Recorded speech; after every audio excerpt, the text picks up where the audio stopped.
transporte. Juan Antonio Carrasco, profesor acá en la Universidad de Concepción, investigador del CEDEUS, presidente de EFESUR, nos acompaña nuevamente. Juan Antonio, ¿cómo estás? Hola, muy bien, ¿qué tal? Bien, a mí me encanta que la cortina musical. Ay, me gusta aprobada, porque es el tren, ¿cierto? además. Sí, por eso, aprobadísima acá por Juan Antonio. Y bueno, una temática que no hemos abordado, no directamente en torno al transporte. Sabemos que el movimiento feminista está presente, ha tomado cada vez mayor repercusión en el último tiempo, pero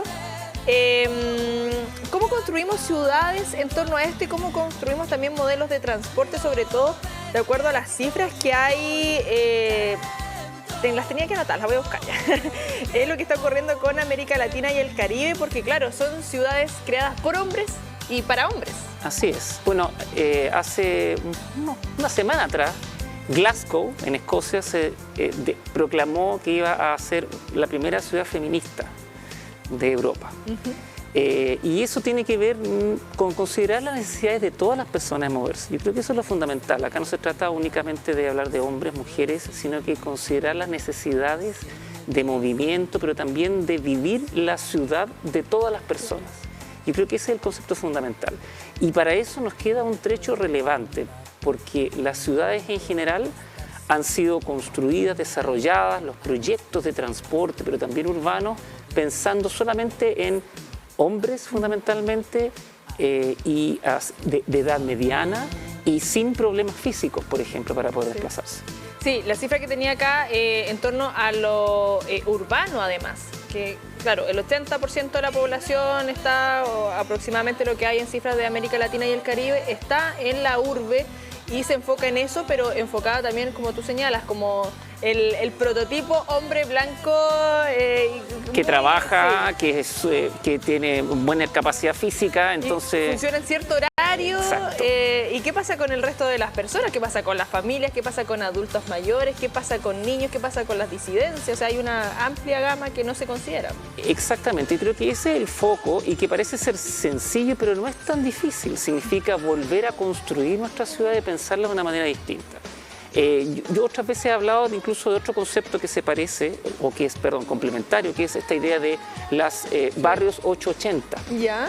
¿Qué es un 880? Sí. En el fondo, nuestros barrios tienen que ser buenos para niños de 8 años y personas adultas mayores de 80 años. Yo estaba pensando en las ciudades completas que no hablaban. También, pero este 880 significa que si nuestra ciudad, si nuestros barrios, por ejemplo, son las personas adultos mayores de 80 años o los niños de 8 años, ¿podrán caminar solas? ¿Podrán caminar seguros?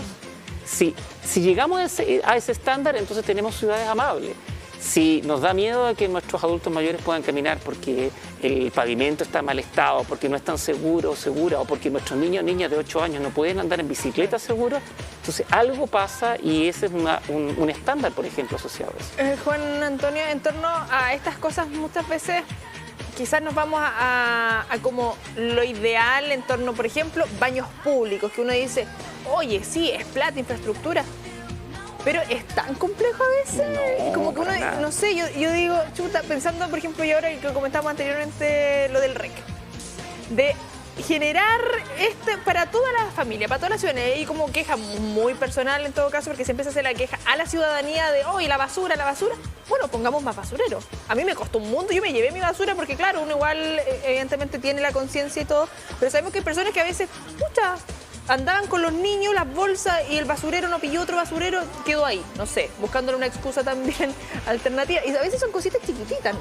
Son cosas chiquititas y a veces cosas un poquito más grandes. Por ejemplo, el que se han cortado las calles, que para uno es súper natural. Oye, pero apropiarse de ese espacio, haber sido capaz de que finalmente la gente vino mucho más segura, este cruce por el tren, que también permitió en el fondo toda esa llegada. Agilizar la cosa. Uno se da cuenta cómo pequeñas cosas hacen un cambio muy importante en la experiencia de viajar o de moverse en la ciudad. Fíjate que hay oportunidades. Por ejemplo, ahora todos los municipios tienen que crear estos nuevos planes de movilidad que son parte en el fondo, de la necesidad de planificar que tienen todas las municipalidades, en donde quienes desarrollen, por ejemplo, proyectos inmobiliarios van a tener que entregar aportes. Y la gracia de esta nueva ley de aportes es que ya no acomoda solamente los automóviles como lo que pasaba antes, no obliga a que típicamente ya tenía un supermercado X y tenés que hacer un viraje para que no haya tacos, sino que ahora esos nuevos planes van a permitir que las municipalidades, por ejemplo, puedan invertir en precisamente baños públicos, lugares para tomar agua. Oye, pero esas son cosas que parecen ser menores o no.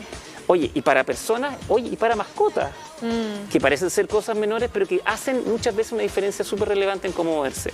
En más bancas, lugares para poder sentarse, espacios por ejemplo, con más infraestructura verde que nos puedan proveer de más sombra. Cosas que parecen ser muy menores, pero que hacen una diferencia súper importante en la experiencia y sobre todo en satisfacer lo que hablábamos anteriormente, necesidades de muchas más personas que las que uno tradicionalmente piensa todavía en la planificación urbana. Sí, quizás nos salimos un poquito de tu área en sí, pero hay un ejemplo que constantemente damos de Paiscaví con las palmeras. Como la utilidad realmente que tienen. Siento que podemos tener algo, claro, uno entiende que es ornamental, pero utilidades en sí o cómo aprovechamos esos espacios, de cómo construimos también en torno a eso. ¿Dónde van los vehículos? ¿Dónde la gente cruza? ¿Dónde la gente puede esperar? Por ejemplo, no solamente pensando que va a esperar para tomar la micro, sino si uno va caminando y va con bolsa, a veces uno quiere hacer como una parada en un lugar con sombra o si hay lluvia. Bueno, de eso se trata esta idea de la ciudad feminista, es pensar en que en distintos usuarios y usuarias, en el fondo, no solamente las personas, sobre todo hombres, pero también mujeres, que salen a trabajar en las mañanas, claro, sino que qué pasa a la mitad del día. ¿Qué pasa, por ejemplo, con los viajes de cuidado? Yo creo que es una cosa súper importante que nosotros todavía hemos considerado en nuestra planificación urbana. Hay muchos viajes que se realizan para cuidar niños, niñas, adultos mayores. Los viajes de compra. ¿Cuál es el diseño de nuestro sistema de transporte público para poder, por ejemplo, subirse con bolsa, subir con un coche de bebé? ¿Cuán fácil es, por ejemplo, si uno anda cansado, poder encontrar un lugar para poder sentarse? Todas esas cosas que parecen ser menores hacen una diferencia importante. El tema del arbolado no es menor, ¿eh? Puede significar hasta 10 grados de diferencia entre sombra y no sombra. Entonces, eso, y ojo, eso también tiene un sentido hasta económico. Cuando uno mira, por ejemplo, la diferencia que hace, y aquí una experiencia internacional, pero que muestra un poco qué es lo que pasa. Hace mucho tiempo, hace unos años atrás se discutía en Finlandia si valía la pena no remover la nieve. Y entonces dijeron, no, vamos a ahorrar lucas, no vamos a remover la nieve. ¿Qué es lo que pasó?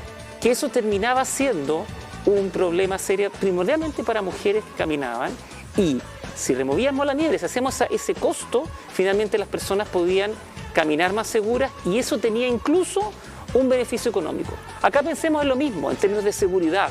Caminar, la caminata, ojo, gran parte de las personas que tienen accidentes son peatones. Bueno, si nosotros invirtiéramos unas pocas lucas que significa tener veredas más amplias, espacios más seguros, te aseguro que eso hasta incluso del punto de vista económico hace sentido. Sí, como investigador CEDEUS, bueno, constantemente están haciendo estudios en torno a cómo construir mejores ciudades, porque tú das ejemplo de afuera y uno dice, ya, pero esos modelos, ¿cómo los replicamos también acá? Porque sabemos que de acuerdo a la sociedad, de acuerdo a los presupuestos, los intereses, etcétera, etcétera, etcétera. Pero en torno a esto, sabemos que hay académicas que están estudiando esto y que están las investigaciones y está eso ahí de cruzar datos y decir, mira, podemos hacer esto. ¿Qué pasa en ese camino hasta tomar las decisiones? Bueno, es un camino lento, pero que de a poco va avanzando. Mira, nosotros, por ejemplo, hemos hecho harto trabajo en San Pedro de la Costa. Y una cosa que, de nuevo, no es una sorpresa, pero que es relevante ponerlo acá. Para poder incentivar la caminabilidad, eso tiene, o sea, en el fondo el incentivo a que la gente camine más dentro de su propio barrio, eso tiene que tener que ver también con seguridad. Esas dos cosas van de la mano. Y van de la mano, por ejemplo, hay un concepto que es bien interesante que se habla de los espacios de ansiedad. Ya. ¿Qué es un espacio de ansiedad? Mi casa. Bueno, es un espacio, hay ciertos puntos que pueden ser oscuros, que pueden ser más inseguros. Por ejemplo, en San Pedro de la Costa había un lugar que era un basural que generaba ciertos problemas, la gente incluso evadía, tenía que caminar más, hasta incluso dejaba de caminar por eso. Esas pequeñas acciones son súper importantes y ahí en fondo también viene lo potente que las comunidades locales pueden hacer, lo que los municipios pueden hacer. A veces son pequeñas inversiones, a veces no es tan fácil porque tienes que hablar con un privado, qué sé yo, que está a cargo, que es el dueño del terreno, etc. Esas cosas van generando un cambio muy relevante. Y lo otro también es ir pensando más en lo local. Lo hemos conversado otras veces, la relevancia de las ferias libres, la relevancia del local de barrio, que te permite en el fondo realizar actividades caminando, más seguras.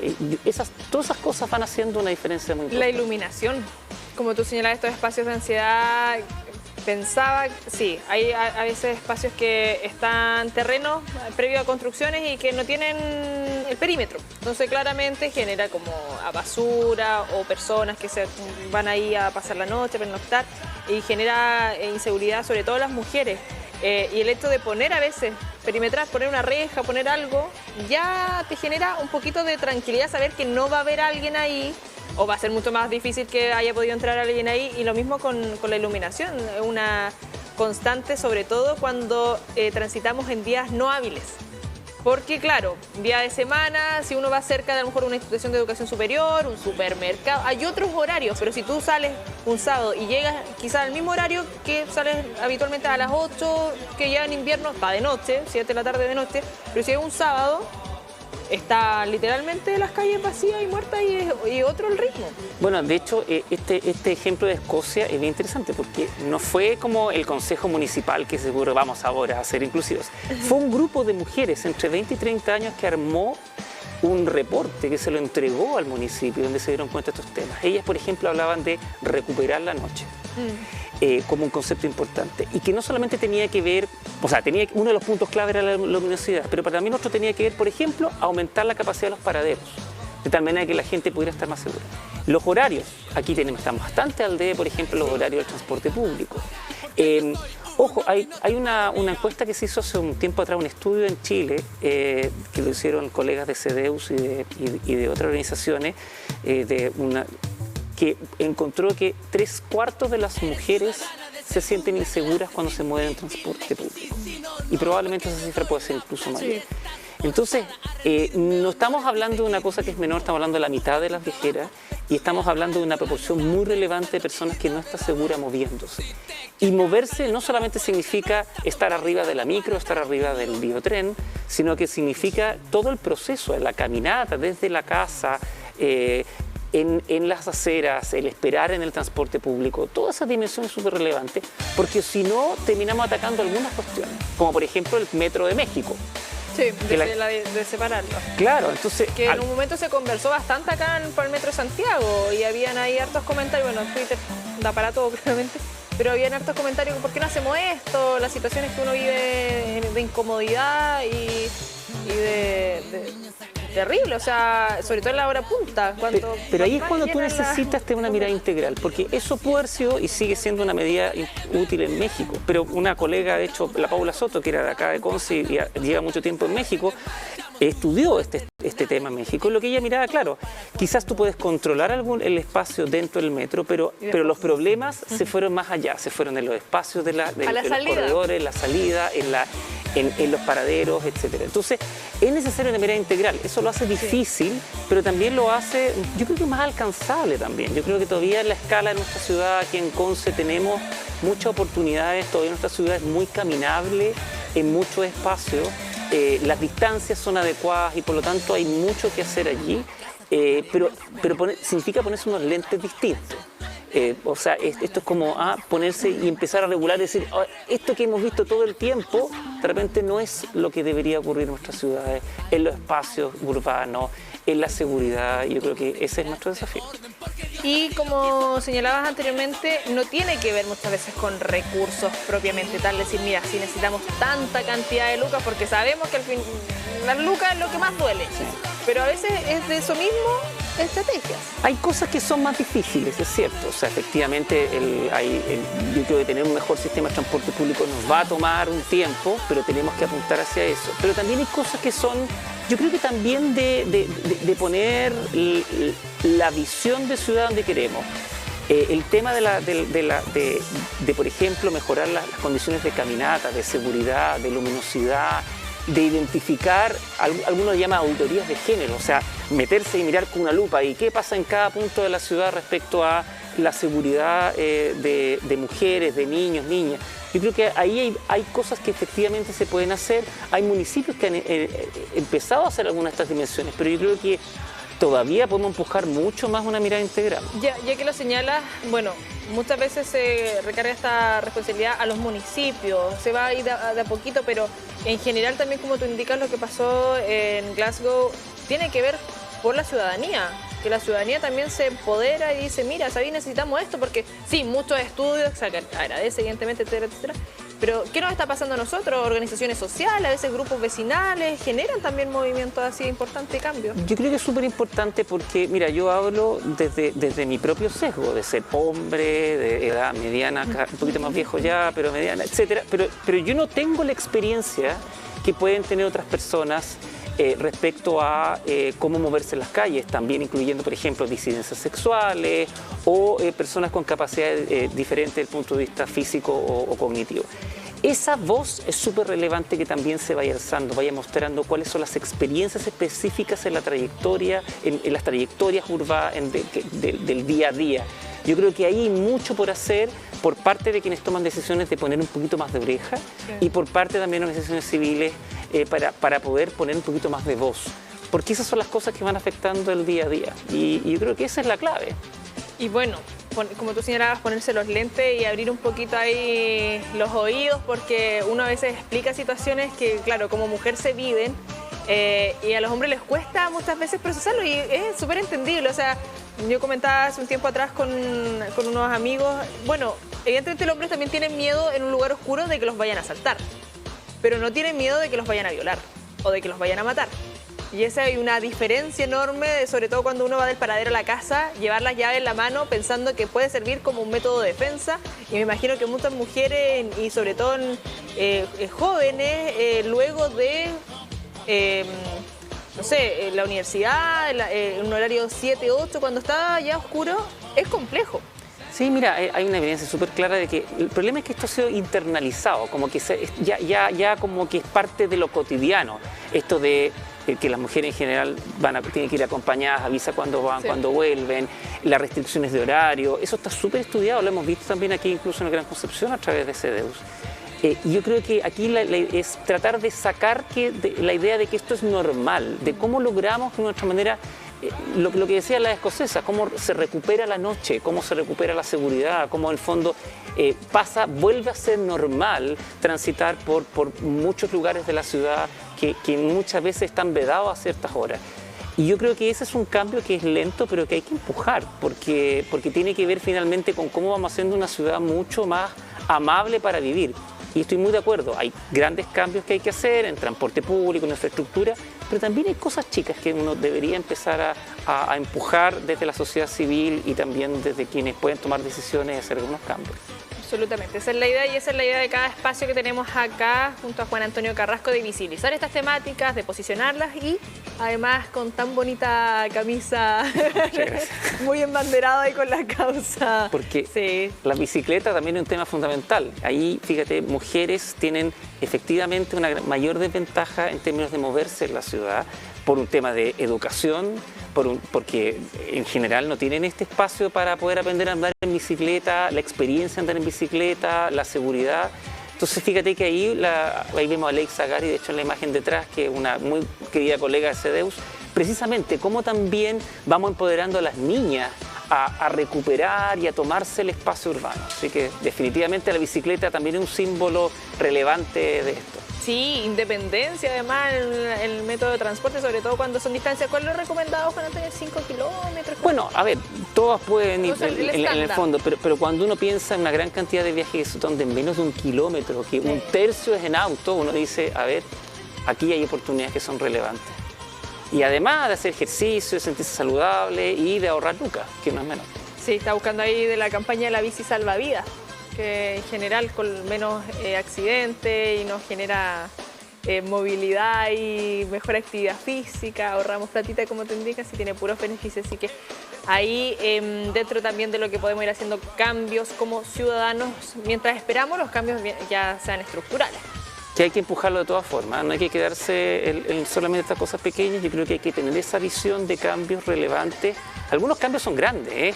Es quitarle el espacio un poquito más a los automóviles, es incomodar muchas veces a quienes han tenido toda la ciudad para ellos, Sí. y eso de a poquitito, pero yo creo que es súper importante. Pero se puede. ¿Con qué imágenes nos vamos, señor director, acá finalizando? Mira, con Collao y Los Carreras, y me encanta esa esquina diamante.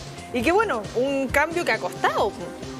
El Así es. desvío de la locomoción para dirigirse hacia el norte de nuestra provincia, vaya que ha costado, Pero por otra parte, ya uno empieza a mirar ciertos beneficios. Entonces, yo creo que a veces los cambios cuestan, pero cuando uno tiene una visión clara respecto a qué ciudad quiere, una ciudad que en este caso responde a las necesidades de muchas más personas, que es más inclusiva, entonces a veces los sacrificios valen la pena. sí, totalmente. Mira, acá nuestro equipo, que en cada espacio tenemos acá animaciones, ahí a tu espalda tenemos un ciclista para poner en contexto también el respecto. Ahí, gracias Carlos Lagos, que están las visuales el día de hoy.